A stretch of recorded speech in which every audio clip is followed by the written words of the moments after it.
పెద్దపల్లి జిల్లా రామగుండం కార్పొరేషన్ పరిధిలో పాలకవర్గంతో పాటు విద్యార్థులు అటవీ శాఖ ఎన్సీసీ మహిళా సంఘాల ఆధ్వర్యంలో భారీ ర్యాలీ నిర్వహించారు. పర్యావరణ పరిరక్షణ ర్యాలీలో మొక్కలు ప్రాముఖ్యత ప్లాకార్డులు ప్రదర్శించారు. భావితరాలకు భవిష్యత్తు కోసం ప్రతి ఒక్కరూ వీధిగా మొక్కలు నాటి సంరక్షించాలని కార్పొరేషన్ కమిషనర్ శ్రీకాంత్ సూచించారు. పారిశ్రామిక ప్రాంతాల్లో పెరుగుతున్న కాలుష్యాన్ని నియంత్రించాలంటే చెట్లను పెంచడం మార్గమని మేయర్ బంగి అనిల్ కుమార్ పేర్కొన్నారు. వర్షాకాలంలో వ్యాధులు వ్యాప్తి చెందే అవకాశం ఉందని ప్రతి ఒక్కరూ పరిసరాలను పరిశుభ్రంగా ఉంచుకోవాలన్నారు. పర్యావరణ పరిరక్షణలో ప్రతి ఒక్కరూ బాధ్యతగా నడుచుకోవాలని, రాబోయే తరానికి ఆదర్శంగా నిలవాలని వారు కోరారు. ఈ కార్యక్రమంలో శ్రీకాంత్, రామగుండం కార్పొరేషన్ తదితరులు పాల్గొన్నారు.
ఈరోజు మన తెలంగాణ ప్రభుత్వం ప్రతిష్టాత్మకంగా చేపట్టిన స్వచ్ఛదనం పచ్చదనం కార్యక్రమానికి ఆఖరి రోజు ముఖ్య అతిథిగా చేసిన మన కమిషనర్ గారు శ్రీకాంత్ గారు, అలాగే ఫారెస్ట్ డిపార్ట్మెంట్ వాళ్ళు, అలాగే స్కూల్ పిల్లలు, ఎన్సీసీ వాళ్ళు అందరూ తరఫున ఈరోజు మన మున్సిపల్ కార్యాలయం దగ్గర నుంచి గవర్నమెంట్ డిగ్రీ కాలేజ్ వరకు ర్యాలీగా తీయడం జరుగుతుంది.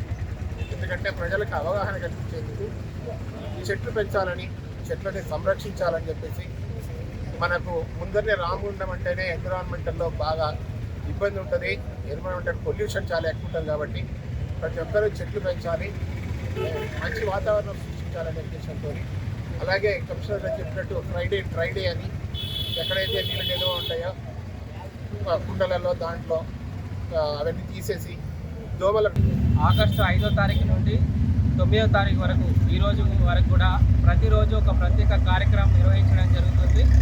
దానిలో భాగంగా ఈరోజు ముగింపు కార్యక్రమంలో భాగంగా మున్సిపాలిటీ కార్యాలయం నుండి కాలేజ్ గ్రౌండ్ వరకు ర్యాలీ తీయడం జరుగుతుంది. తదనంతరం అక్కడ మొక్కలు నాటే కార్యక్రమం కూడా కలదు.